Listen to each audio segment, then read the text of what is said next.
Halo, selamat berjumpa kembali dengan pelajaran ekonomi. Hari ini kita mau membahas tentang pendapatan nasional. Kita akan lihat apa saja yang akan kita pelajari dalam pendapatan nasional kali ini. Nah, tentunya kita akan membahas apa sebenarnya pendapatan nasional itu.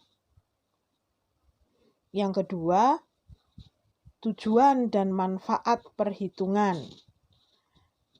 Berikutnya adalah bagaimana pendekatan perhitungan pendapatan nasional yang digunakan. Selanjutnya kita harus tahu juga tentang konsep dasar dan perhitungan pendapatan nasional. Bagaimana ngitungnya pendapatan nasional itu tentunya kita akan bahas nantinya. Dan yang terakhir tentang faktor apa yang menyebabkan naik turunnya pendapatan nasional. Kita langsung mulai ya.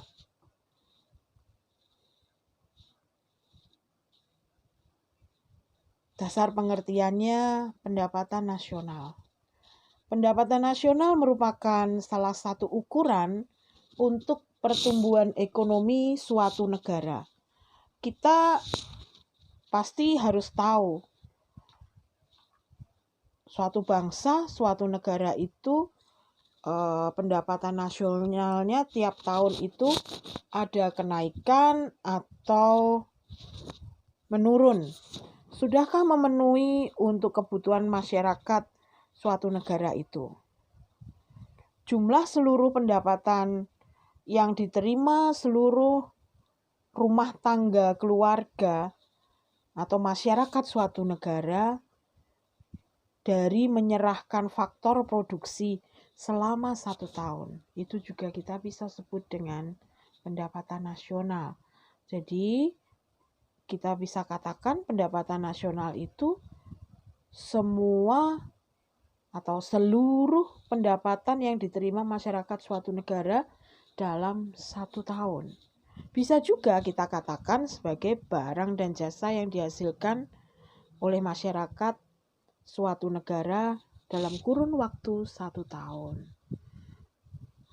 Nah, tujuan dan manfaatnya apa menghitung pendapatan nasional itu? Ya. Kenapa suatu negara harus tahu tentang pendapatan nasional? Nah, ini tentunya untuk kepentingan luas. Bagaimana suatu negara itu melihat kemajuan masyarakatnya. Kemudian bisa menafsirkan secara akurat barang dan jasa yang dihasilkan oleh masyarakat negara tersebut. Mengkaji, mengendalikan faktor yang mempengaruhi apa sih ini kenapa kok turun, ini kenapa kok tidak sesuai dengan harapannya. Nah, menghitung pendapatan nasional juga bertujuan untuk membantu perencanaan di masa yang akan datang atau berguna sebagai evaluasi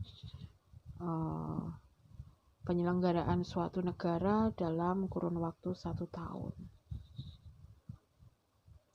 Manfaatnya ya selain dapat mengetahui struktur ekonomi suatu negara, juga untuk membandingkan perekonomian dengan negara lain.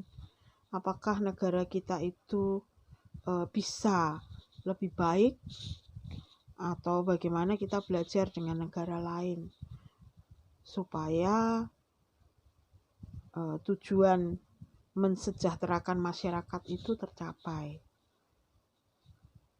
Kemudian bisa secara pribadi suatu keluarga memperkirakan pendapatannya dalam satu periode untuk satu tujuan tertentu. Misalnya pendidikan anak di masa yang akan datang, persiapan untuk hari tua. Nah, itu kita harus tahu bagaimana menghitung, bagaimana merancangkan anggaran dan sebagainya. Kita lanjutkan. Nah, kalau untuk menghitung pendapatan nasional, pendekatan apa saja yang bisa digunakan? Yang pertama dengan metode produksi, yaitu dengan menjumlahkan seluruh barang dan jasa yang diproduksi negara tersebut dalam waktu 1 tahun. Ya. Nah, cara menjumlahkannya adalah dengan mengalihkan harga dan jumlah barang yang diproduksi. P dikalikan Q. Nah, itu sampai berapa jumlah barang yang diproduksi. Maka di sini dirumuskan PM sama dengan P1 kali Q1 plus selanjutnya ada berapa barang sampai barang yang ke N. Ya. Ini metode produksi. Yang kedua, pendekatannya dipakai adalah metode pendapatan. Nah, kita rumuskan ini metode pendapatan adalah menjumlahkan seluruh sumbangan faktor produksi yang digunakan dalam proses produksi. Nah, imbalan dari faktor produksi yang diserahkan itu dijumlahkan. National income sama dengan W plus R plus I plus P. Lihat di sini hurufnya kecil semua ya nak. W itu wages. Wages itu adalah upah atau gaji. R rent dari sewa tanah. I interest dari bunga. Dan P adalah profit dari hasil keuntungan penjualan barang. Ya.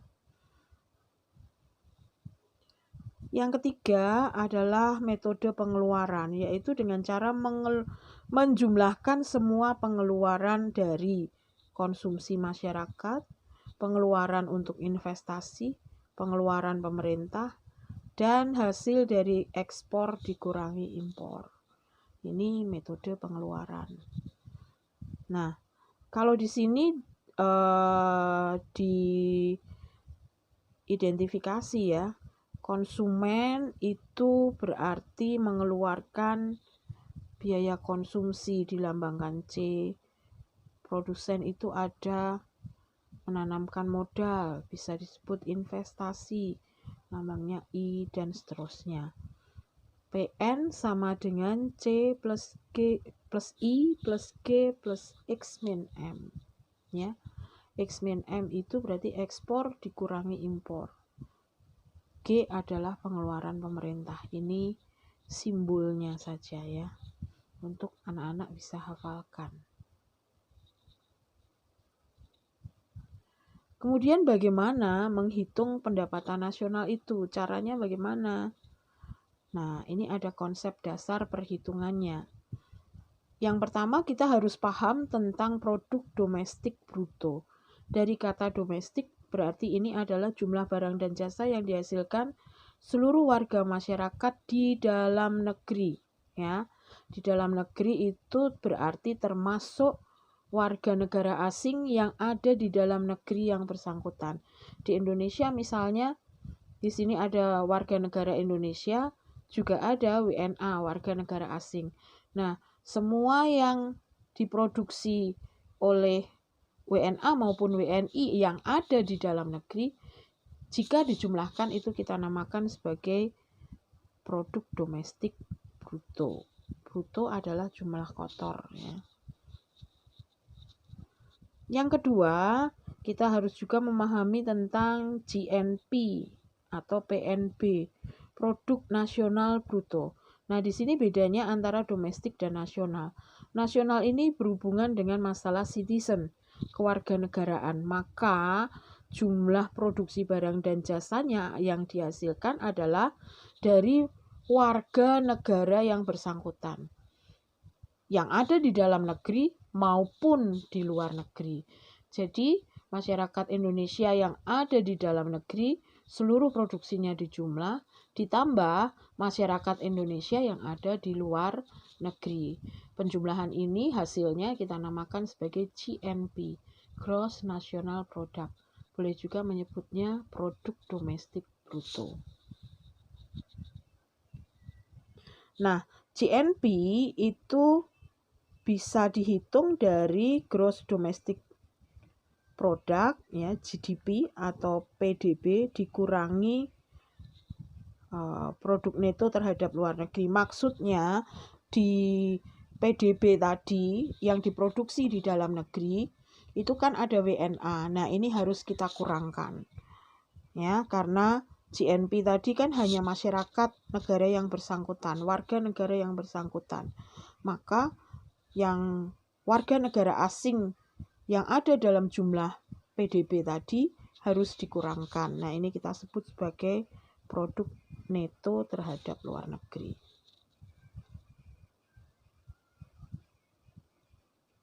Kemudian ada yang dinamakan produk nasional neto. Nah, jumlahnya di sini neto, bersih. Ya, jumlah produksi nasional bersih. Nah, ini jika GNP tadi kita sudah kurangkan dengan penyusutan, yaitu jumlah barang dan jasa yang dihasilkan yang bisa dijual, net nasional product, jumlah produksi bersih setelah dikurangi penyusutan dan barang pengganti modal. Maksudnya begini, kalau kita misalnya dalam kegiatan produksi, tentu tidak semua barang berhasil diproduksi dengan baik. Ada yang salah cetak, ada yang keliru warna, mungkin terjadi kesalahan itu, atau mungkin rusak. Nah, ini kita kurangkan ya. Jadi 1000 buah barang tetapi yang 100 rusak. Nah, ini dinamakan penyusutan ya. Orang bisa menyebutnya dengan replacement atau ada juga yang menyebutnya sebagai depresiasi ya, begitu. Nah, NNP bisa diperoleh dari GNP dikurangi penyusutan dan barang-barang pengganti modal ya. Selanjutnya, menjadi pendapatan nasional bersih kalau NNP tadi sudah dikurangi dengan pajak tidak langsung. Kalau kita beli kan ada PPN 10% ya. Ini namanya hasil pajak, mengurangi hasil dari produksi. Ya, maka dikurangkan. Nih, dikurangi pajak tidak langsung dinamakan net national income. Selanjutnya, kita akan menghitung pendapatan perseorangan atau personal income. Nah, ini hasil dari NNI tadi ya, ditambah dengan transfer payment, dikurangi kewajiban-kewajiban. Kewajibannya apa? Bisa membayar sosial, bisa dibayar asuransi, bisa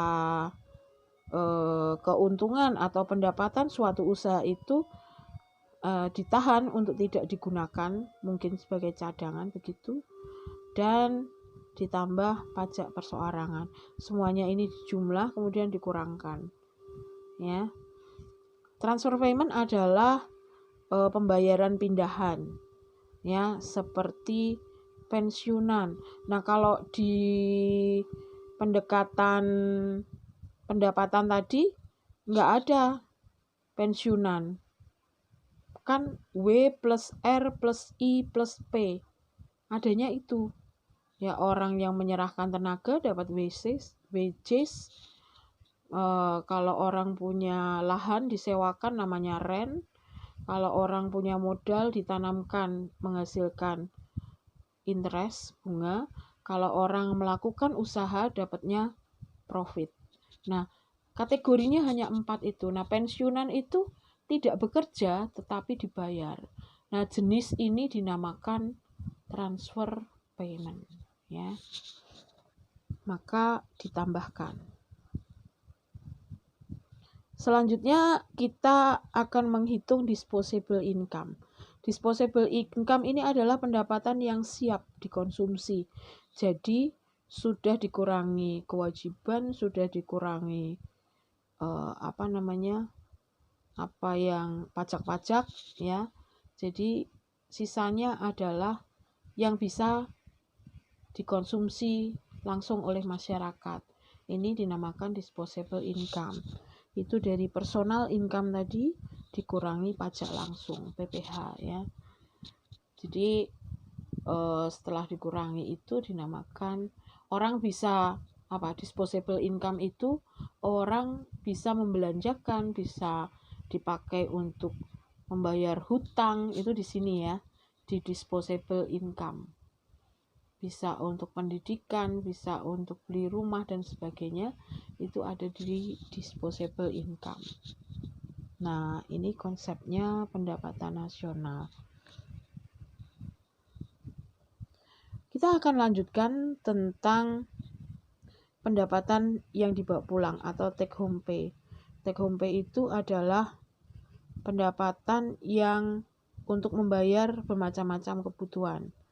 Nah, ini tadi dari disposable income itu kalau ada yang bagian yang dibayarkan untuk membayar hutang, sisanya itu yang bisa dikonsumsi untuk beli-beli sesuatu, itu namanya take home pay setelah dikurangi untuk membayar utang ya. Nah, Nak, ini ada soal latihan ya. Kamu bisa perhatikan. Di sini ada diketahui tentang pendapatan suatu negara. Ada PDB, diketahui PDB, transfer luar negeri, artinya tadi yang pembayaran neto ya terhadap luar negeri. Kemudian ada penyusutan barang, pajak tidak langsung, dan sebagainya. Nah, bagaimana cara menghitungnya? Untuk kita sampai bisa hitung sampai take home pay, THP ya, setelah DI, disposable income, ini contoh perhitungannya. Ya.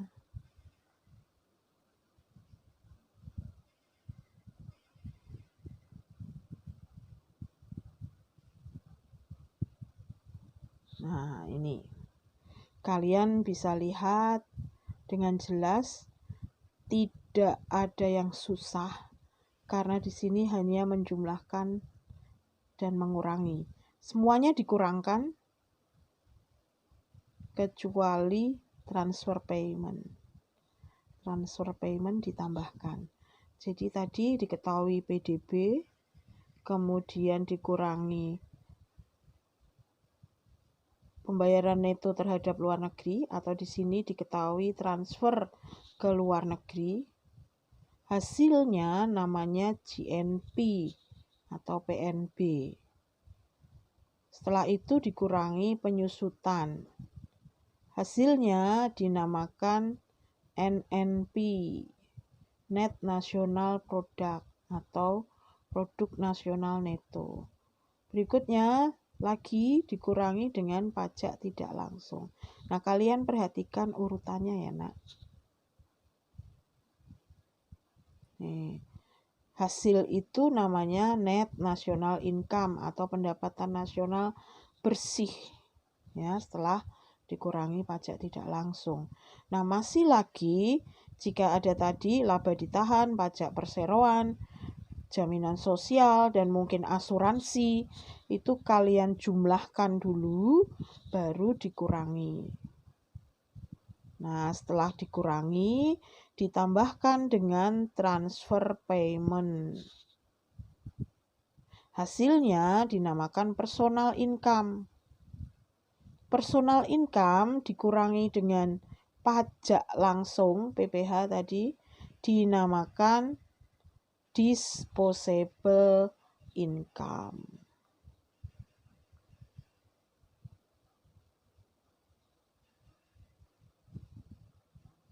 Nah, ini contoh berikutnya ya. Kalian bisa pelajari. Selanjutnya kita akan bahas tentang apa sih yang menyebabkan pendapatan naik turun ya. Pendapatan suatu negara itu naik turun. Ada banyak ya, Nak ya. Jadi harus ada pertumbuhan ekonomi. Nah, sumber pertumbuhan ekonomi itu dari kalau tenaga kerjanya bertambah, berarti yang kerja lebih banyak. Logis ya. Kalau di rumahmu itu yang bekerja mama dan papa saja, anaknya masih sekolah, kemudian ditambah kakakmu sudah lulus sarjana, kemudian bekerja, nah tenaga kerjanya bertambah, berarti keluarga itu pendapatannya bertambah, kan begitu. Sumber pertumbuhannya, ekonomi meningkat, ya kan? Nah, kemudian jika ada peningkatan modal, tokonya papahmu menjadi lebih besar, dagangannya lebih banyak karena dapat tambahan modal. Dari siapa? Oh, dari keluarga besarnya karena membagi warisan mungkin. Atau bisa juga mendapat pinjaman. Nah, bisa juga untuk menambah hasil produksi atau hasil penjualannya. Nah, efisiensi dari kedua itu dilakukan, diekspektasi, diprediksikan bagaimana bisa meningkat. Ya, ini yang membuat pertumbuhan menyebabkan kenaikan, atau kalau berkurang ya berarti menurunnya pendapatan nasional. Nah, ini yang membuat penurunan, downturn pada pertumbuhan ekonomi. Yang menyebabkan turun apa saja? Ya, ada penurunan tenaga kerja, penurunan modal, ya, menyebabkan penurunan jumlah produksi. Kalau jumlah produksinya turun, pastinya hasil penjualan atau hasil produksinya juga turun. Dengan demikian, maka pendapatannya juga turun. Begitu.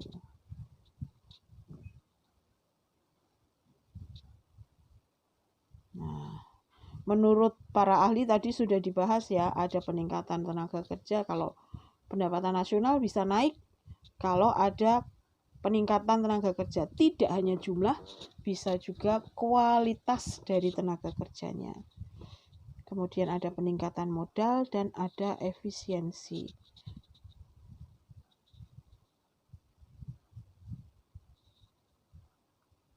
Kita lanjutkan.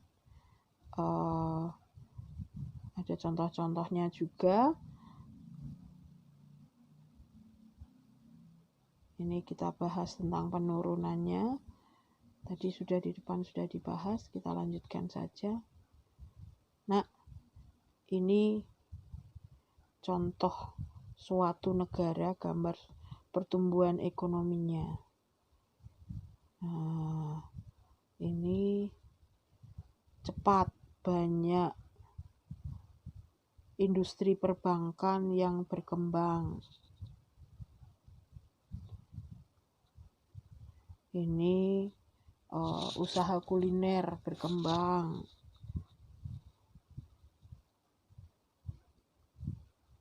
Nah, tetapi juga ada satu faktor yang mempengaruhi pendapatan nasional itu turun. Produksinya turun karena ternyata ada bencana, bisa juga.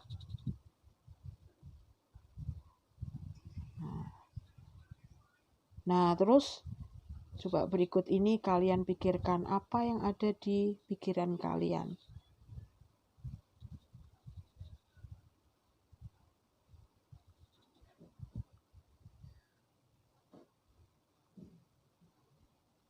Kamu berpikir gajimu atau pendapatanmu sedikit. Bagaimana dengan mereka? Kamu berpikir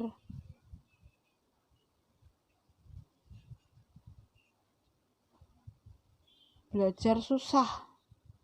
Nah, ini ada orang belajar nulis aja di batu bata loh. Nah, kamu berpikir kamu nggak bisa kasih bantuan, dorongan pada siapa saja orang yang minta bantuan. Tapi ini lihat, orang cacat membantu anaknya belajar sepeda. Sesuatu yang inspiratif ya.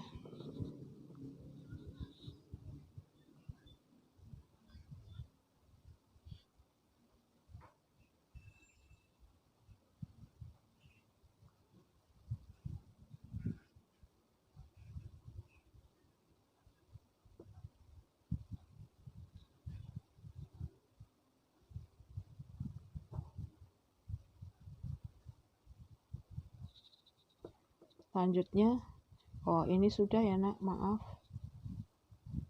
nanti dipotong.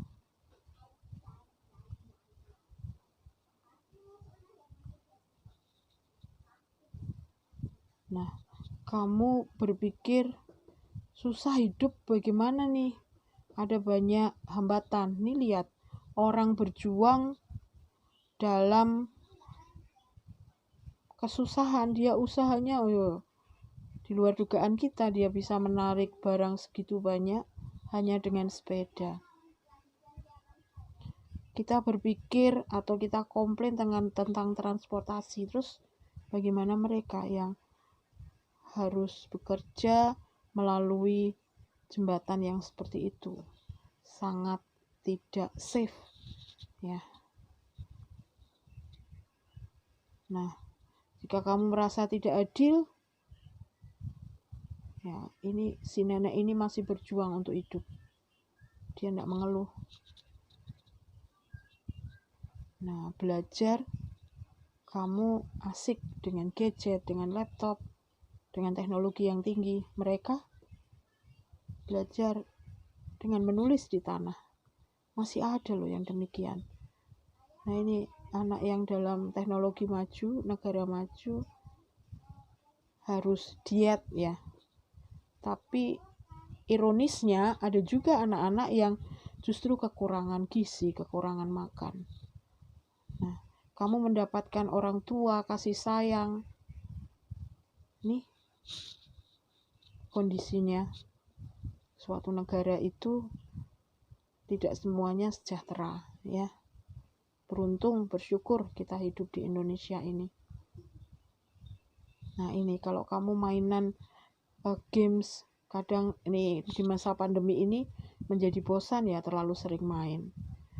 Nah, tetapi mereka yang hidup dalam peperangan, negaranya tidak damai, mainannya tengkorak manusia. Kamu berpikir ada pilihan banyak untuk sepatu, mereka hanya punya satu branded saja. Itu pun susah mendapatkannya. Kamu bisa tidur pulas di tempat yang nyaman, ada juga orang yang tidak. Oke, nah intermezzo ya itu tadi, bahwa kita harus bersyukur dengan apa yang kita miliki saat ini. Di tengah pandemi ini, sebaiknya kita peduli juga satu sama lain. Ini ada soal-soal ya untuk kamu kerjakan.